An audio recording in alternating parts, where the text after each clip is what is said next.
Hello everyone, welcome to the channel. I hope everyone is doing good.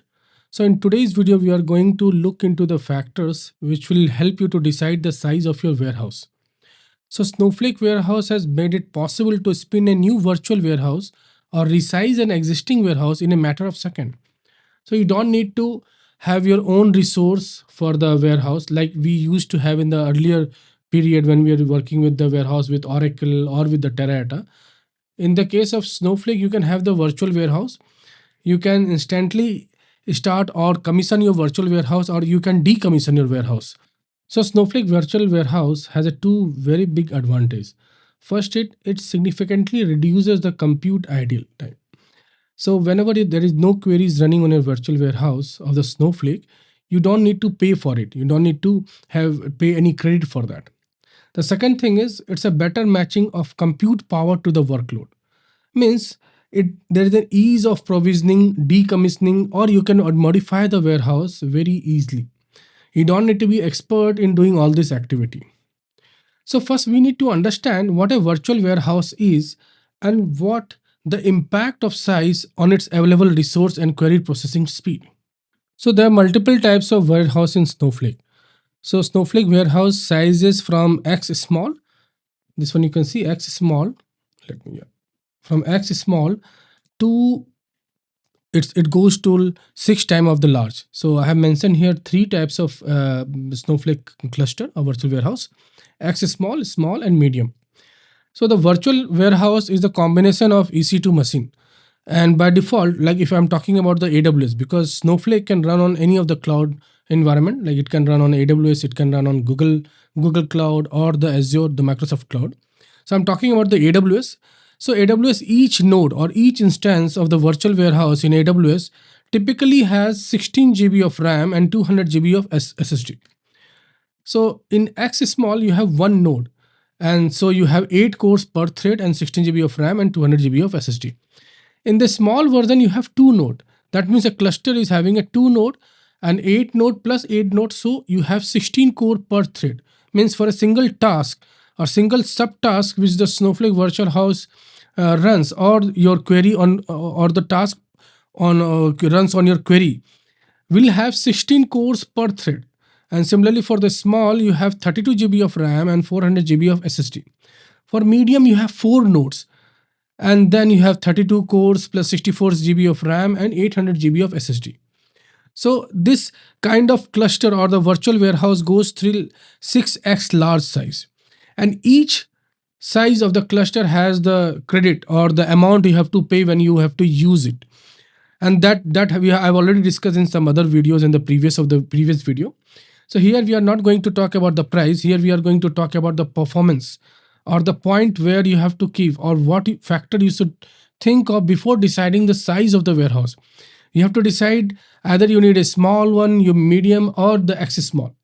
So now we are going to see that what is the impact of warehouse size in the Snowflake query. So first we are going to talk about the processing power.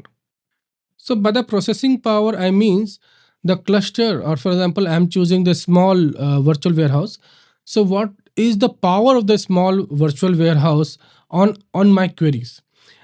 Now you know that in a Snowflake there is a cluster virtual warehouse. The virtual warehouse consists of a cluster. For example, if I'm choosing medium, there's a 4 node cluster. So in a cluster mode, the task gets parallelly distributed, or there is a parallel processing of your task. Similarly, what we have seen in our Spark tutorial, like how that cluster works and how your task is subdivided in the cluster, or the copy of your query is given to the each node of the cluster, and accordingly there is a partition in which works on the data.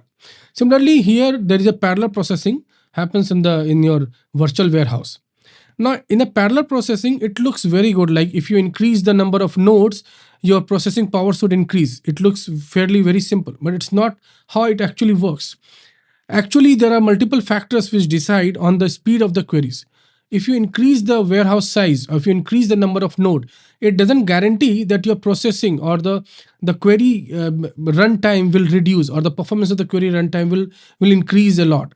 It doesn't depend on just by increasing the number of node or the virtual warehouse size. Why I'm saying so? For example, you have a small queries and you are running a medium, or for example, you are running a small virtual warehouse in which there is a 2 node, and you have very small queries. So the distribution of the data on that node based on these small queries will be less. Like your Snowflake will not need to distribute your task to all the node. Why so? Because your query is small. Your query can be run in a single node itself. So in that case, Snowflake will not distribute your task into in a different nodes. For example, if you are increasing the number of nodes or increasing the size of the virtual warehouse in a small queries, the Snowflake will restrict the queries to run on few of the nodes, not on all the nodes. So you're not utilizing the full power of the warehouse. Although you have increased the size of the warehouse, but you're not utilizing the full power of the warehouse. So this I'm talking about the processing power. Like you increase the size of the warehouse, it doesn't guarantee that it will increase the performance. Then how to decide on what should be the size? There must be some factor, there must be some readings where we can look into it, and then I can understand that what should be the virtual warehouse size on the basis of processing power. Yes, there is something which we can look for. So Snowflake divides your data into a macro partition, and based on the logic, like how much of the macro partition your query scan, by that logic we can understand that we have to increase the warehouse size, or we just need to restrict the warehouse size and look for some other factors. So each micro partition can be retrieved by an individual core. If the query scans a small number of micro partition than the cores which are available, then the warehouse is underutilized.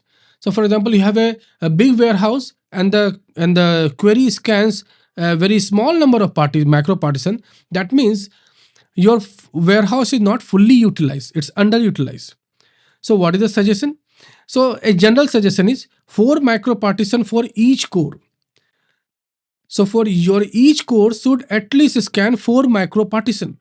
If it is scanning less than the 4 micro partition, that means your warehouse is underutilized. Either you have to reduce the warehouse, or you have to optimize the query, or look into some other factor. So how to know that how much of the micro partition your each core is scanning? That you can do by looking into the two tables in the Snowflake internal metadata tables, in the query profile and the query history view. So in these two views, you can just look into the data, and you can understand that how much of the micro partition is being scanned by each core. So this was all about the processing power. Now we want to talk about the storage, RAM and local storage. If it's not about the power, then how we can increase the performance of the query, or how we can decide the virtual warehouse size by the RAM and the local storage of that particular query, or what is happening in your cluster.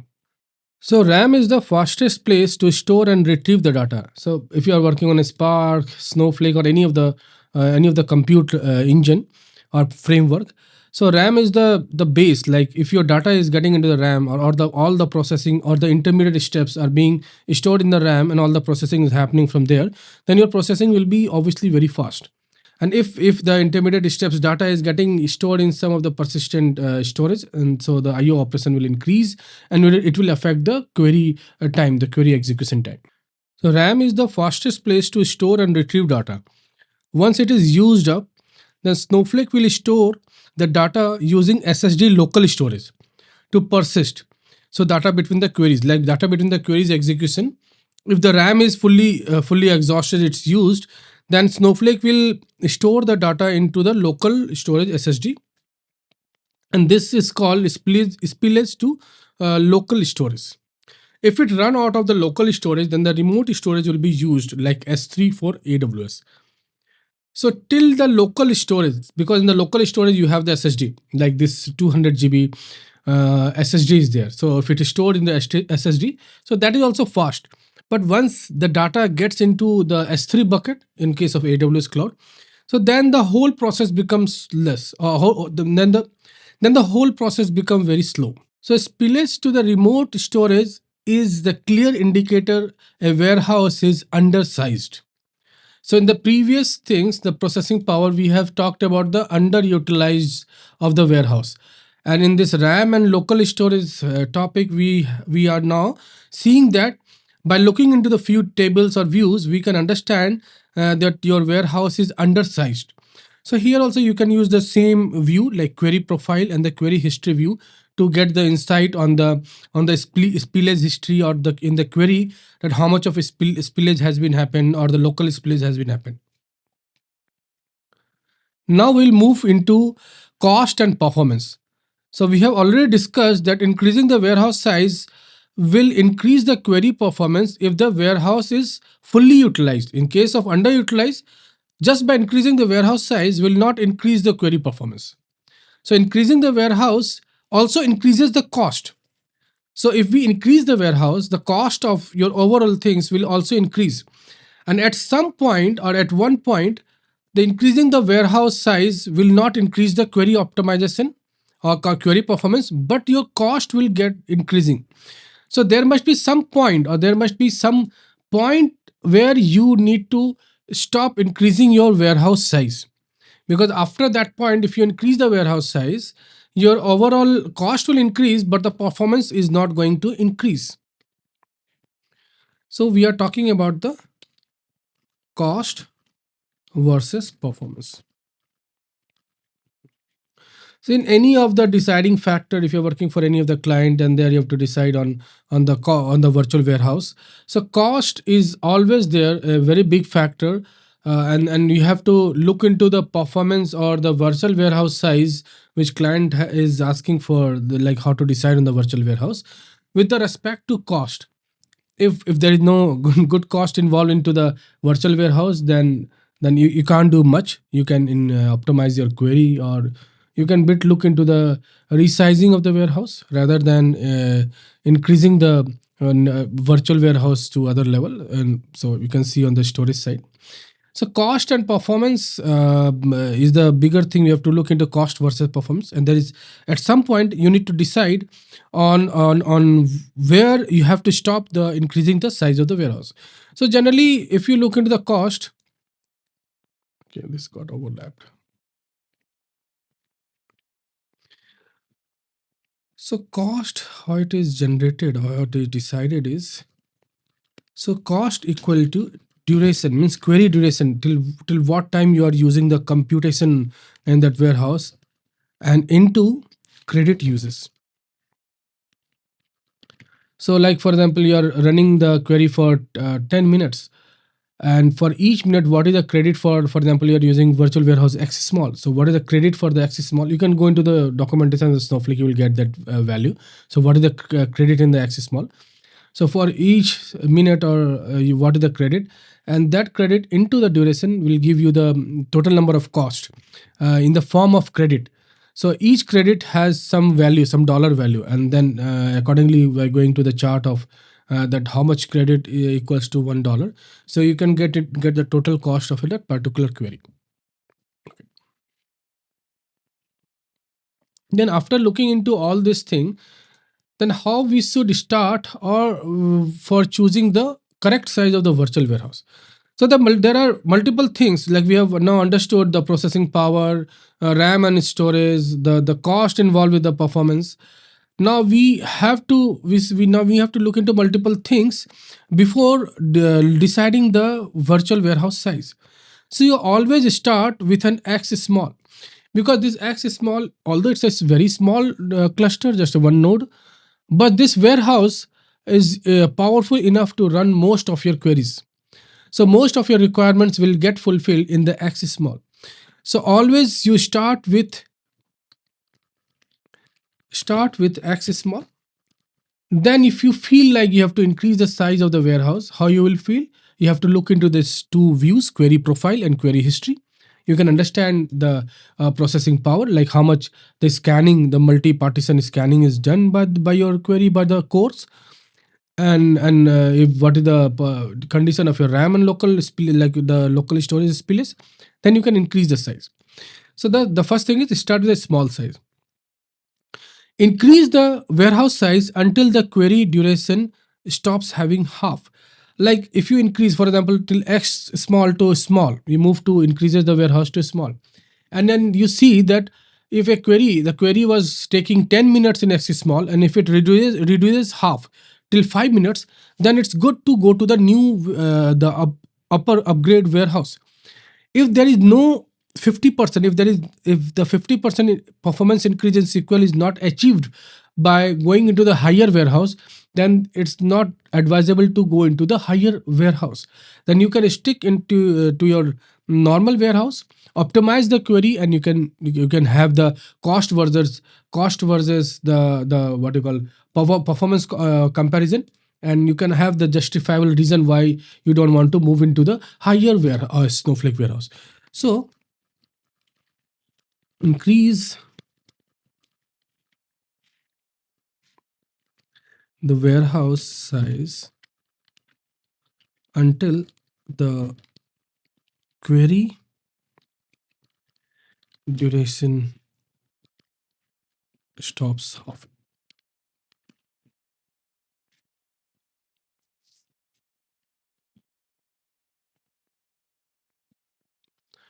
One more thing I want to add, like I talked about just 50% increase in the performance. Now, for example, there is around 40% of the increase in the performance. Then it's advisable to go into the higher warehouse. It's okay if the cost permit in your case. But if the query is just having a 25% of the performance when you go to the higher warehouse, then there is a so if your query is optimized, or the performance increase is just 25% of the query in when you move to the higher warehouse, then it's advisable to stick to the lower warehouse, or the warehouse where you're already there. The other thing is, always look for that your warehouse is fully utilized or not. Like whenever possible, keep the warehouse fully loaded, and even with the light query also have the maximum efficiency of your warehouse. So rather than going into the higher warehouse, always try to have the look into the few of the tables of the Snowflake internal tables, and try to understand that is your warehouse fully utilized or not. So that is a very important point. So for few queries, you can move into the new or the higher warehouse, but most of the queries will not need it. So if you have a bunch of mix of the queries, like low end queries, high end queries, then you can have the two warehouse. One is very small, and you can have the medium size for your high performance query, and that can you can write a job in which you can commission the virtual warehouse, run the query, and then again decommission it. That's how you can save the cost of the overall application. So what we have understood, we have to check for the remote disk spillage. In this case, increasing the warehouse will not increase the performance. If there is a spillage, or the storage is getting spilled into S3 bucket in the case of AWS, then how much you increase the warehouse size, it will not going to increase the query performance. So we look into multiple factors. We have understood that what are the factors we need to understand, or if you are attending any of the Snowflake interview, then these are the answers you can talk about, you can discuss about, and this will give a very clear path. Your understanding will be very clear when choosing the virtual warehouse. Hope this will be useful to you. If you find any issue in understanding this concept, or you want to understand some concept in more details, please post your comment. I'll get back to you with the answer. Yeah. Till then, happy learning. Thanks.